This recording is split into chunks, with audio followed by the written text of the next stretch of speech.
don't need to fund, we don't need to put extra money in the schools. Look at the quality of our education. Look at our scores. Look at the scores, how we rate around the state. That was about 4 years ago. It's gone downhill every single year since then. We're no longer in the elite area of the MCAT scores. We drop every single year now. That is a direct result of our class sizes. Deanna talked about study halls, and she used my son as an example. 2 study halls in a day sometimes. I mean, that's craziness. That's crazy. I mean, you can't sit there, and I'm not saying you folks, but we can't sit here and say that is acceptable. And then plastered all over the paper last week, big ceremony to hire a couple of new policemen. Now, I've got nothing against police, the fire, the DPW, or any of the other town departments, because as Deanna said, I came here because it was a good community. Good community means everything, not just schools, but it means police and fire. So, you know, if I was in the police department, or if I was responsible for their budget, I'd be saying, great, what a coup. I was able to fill a couple of jobs. They're filling jobs when our kids are sitting in riots at 12:30 on a Wednesday afternoon. There's something wrong with that picture. So you talk about belt tightening and draconian cuts, and it's completely different as you go budget to budget and department to department. My recommendation and request is that we do the budget process different this year. I know everybody has come and presented their budget, and they've presented their best case scenario, right? The best they can do to keep their 1% or whatever it is. And you know, I oversee and coordinate several $100 million of budgets in my job, and when we have years of 1% growth, I understand the pain. There's pain everywhere, but some people can play the game better than others. I mean, that's just an honest, and that's a fact. We have to make sure that each and every department is sharing the pain that the education and the schools have felt over the last couple of years. We need to take some of the money out of the other town budgets, give it to the schools to bring the pain level back up to a level playing field. We're not looking for luxury. We're not looking for all these bells and whistles that some of these other towns have. We're looking for a basic education. We're looking for decent class sizes, a decent amount of teachers. We're looking for our kids to go to school 5 days a week. You know, some ideas, and you might chuckle and think that they're outrageous, but maybe we should only collect trash every other week and save some money. Maybe we should shut off more of the streetlights. We've shut off half. Maybe we can shut off another quarter of it. Maybe we should be closing some town departments down at Wednesdays at noontime. Let's save some money that way. Let's reduce some of the overtime budgets. Let's reduce some of our landscaping. We have to do some things that are draconian in other parts of town government to match what's happened in the school department in the last couple of years. It's outrageous. It's outrageous that our kids are going to school 4.5 days a week, and they have class sizes upwards of 30, and they're going to study hall a couple days a week. It's unspeakable. So my request is, let's think about it differently. And I understand a lot of it comes down to you folks, and it's a very difficult thing to do. But we can't be hiring people in some areas and letting our kids go home on a half day. So thank you very much.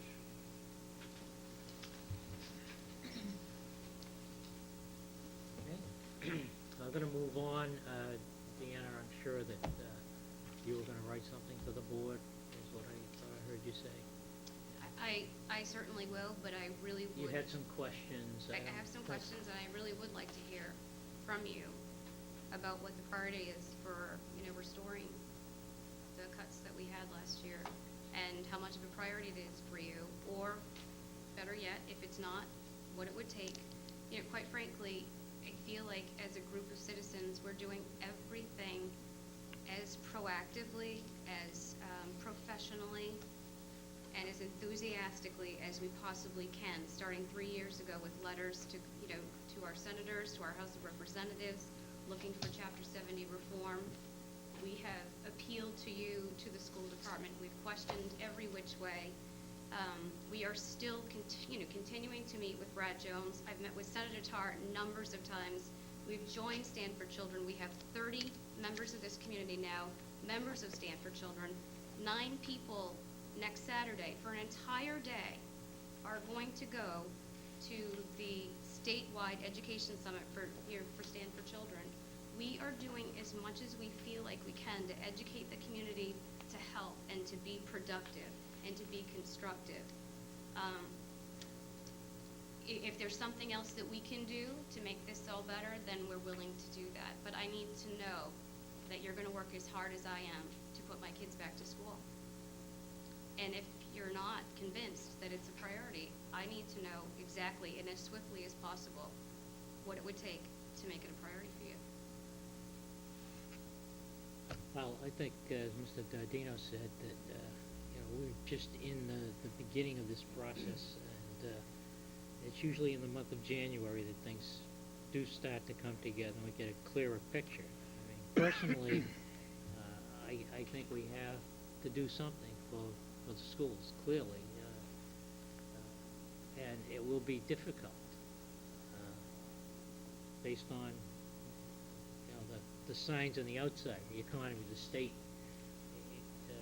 deficit, which is, obviously, if it isn't going to impact, well, it's impacting the potential for further growth in Chapter 70 right now, but it's also potentially going to be a problem in terms of the money we get from the lottery, which is down by, I think, what did I see?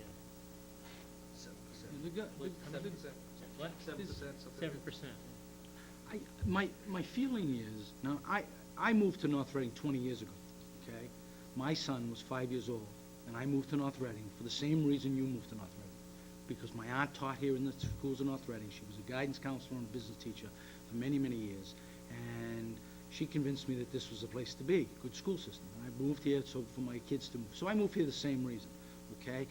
But, the thing is that I think that I think that it's a mistake. We've tried this the last year and the year before, right? We came out too early with numbers that people said were not accurate, and that's one of the things I think that hurt us in the override. So my feeling is that we should go through the process. I hear what you're saying, and I don't think anybody's more committed to schools than me. I really don't think so, okay? But I really think we need to look at the numbers. We need to keep pushing ahead until we get to the point where we can say, this is it, okay? Then I think it's a better selling point than coming out now and saying all of that. That's my feeling. The governor's talking about proposing a tax package that would raise $400 million in the unitary tax, okay? He's talking about a number of items. We're talking about possibly trying to save money on the health insurance. There's a lot of things that, you're saying what's being done, and that's a good question, but there is a lot being done. And I think we go through the process. I think it's, I feel it is what we did before. We took a stand too early before we really were able to say, here's what we're looking at. And we've looked at everything. When we come to the end, I think this board, again, I'm speaking for me, this board will be able to say, we have looked at everything and here's what it is, all right? And I think it'll be at least a lot clearer. So my feeling is that, I think that I certainly support schools. I think that this board's got a history of supporting schools, not speaking for them, but I think we need to go through the whole process, look at everything, okay, and try to squeeze every dollar, try to squeeze the revenue, okay? Hope that there is more revenue coming in the work you're doing and also the work the governor's doing to raise additional funds, okay? So that's, I hear what you're saying. I think we need to go through the process personally. The other thing, I think, that what we're dealing with, and then we really have to move on, and we'll be here all night. We have a systemic problem. I mean, you could balance the school budget by just taking and say, we're going to cut out as many of the town services as required to fund that budget. And you know what? The next year, we're gonna be doing the same thing.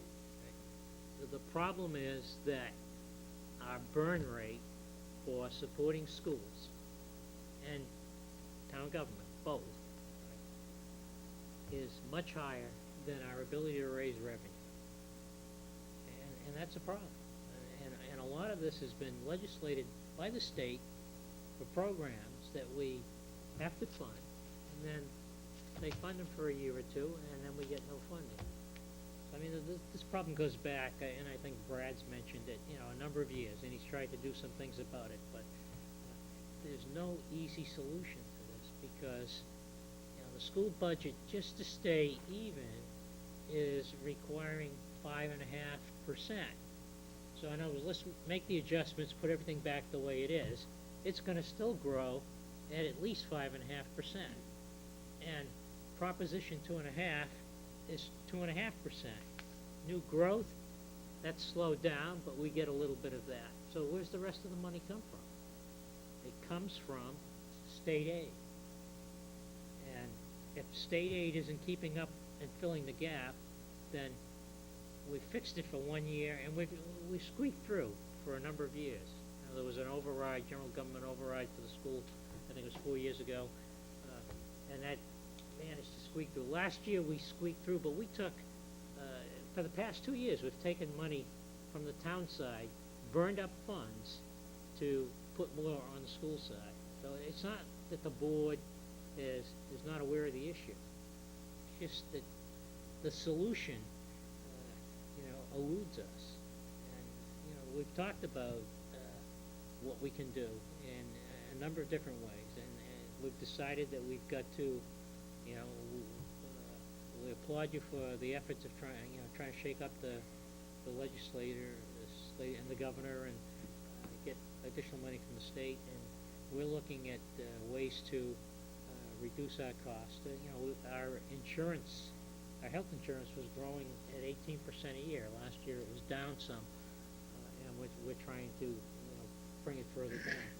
But we're also victims of required collective bargaining, and that's on both the school and the town side. We just don't make a change in that area. We can't. We're not allowed to under the law.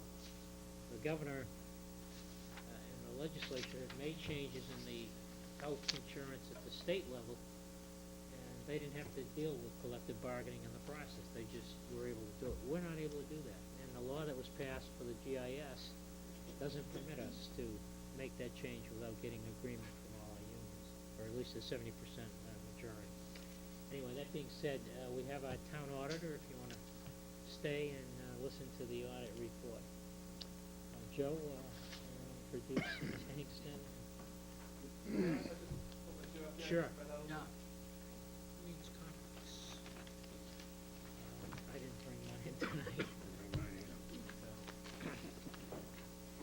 Why don't you hand them back out, and I'll give them mine back. I'd like to introduce Mr. Richard Hingston of the audit firm of Justy, Hingston and Company, who will take a few moments and review our fiscal year 2007 audit.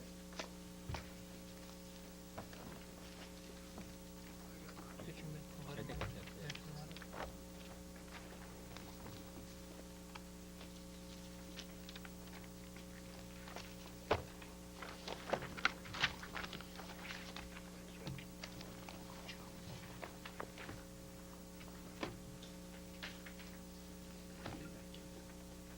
How have you been? Good, how you doing?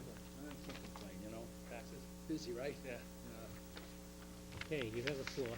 Okay, thank you. First, I'd like to thank you for letting us do the audit again this year. We appreciate it. I'd like to start with the management letter. Sure. First, I'd like to say that the financial management team does a nice job for you here. All important elements are covered. The cash is reconciled on a monthly basis. Receivables are reconciled every month.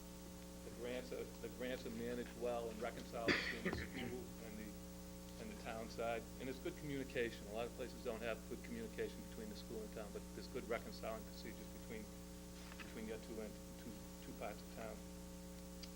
So now I'll get into the management letter. There's new accounting standards were adopted that